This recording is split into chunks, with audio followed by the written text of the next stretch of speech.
Segundo, além de ser autoritário, esse planejamento que a União Soviética pôs em movimento, nos dando já avisos que é preciso planejar, ele é econômico apenas. Ele pouco é social, pouco ele é político, ele é quase só econômico. Isso segue até hoje. Quase todo o planejamento tem muita coisa de autoritarismo e quase todo o planejamento tem muito de desenvolvimento econômico. Isso fez com que os professores cometessem um erro. Os professores não gostaram de nenhuma dessas características e digamos assim, começaram a resistir ao planejamento. Por quê? Porque quando o planejamento entra no mundo ocidental, ele entra com essas mesmas características, que ainda mantém até hoje, em muitos casos, em outros casos isso já está se dissolvendo, mas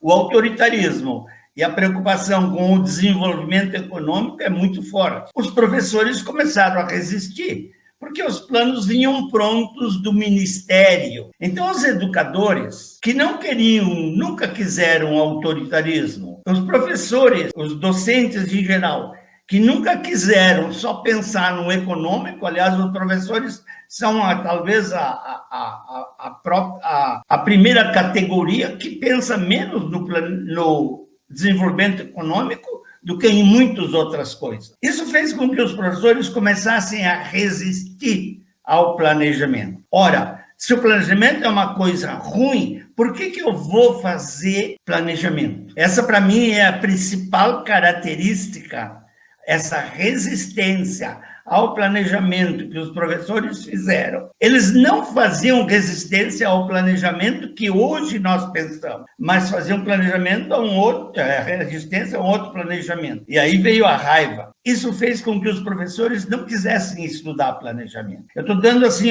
uma resposta histórica. Por que nós não gostamos de planejamento? E por que nós não gostamos e nem queremos fazer planejamento. Mas chamo a atenção de outra coisa. Os pedagogos inventaram uma coisa sutil para dizer que o planejamento não é necessário, quase. Disseram, gente, nós vamos planejar sim, todo mundo planeja, todo mundo tem vontade de planejar. Então vamos planejar, mas vamos planejar de modo que o planejamento seja flexível. Então qualquer livro que você encontre no Brasil, me dá até um desespero, a característica grande do planejamento. Ainda hoje eu ouvi isso numa live. O planejamento tem que ser flexível. Os planejadores, os acadêmicos do planejamento dentro da educação e os supervisores, os coordenadores pedagógicos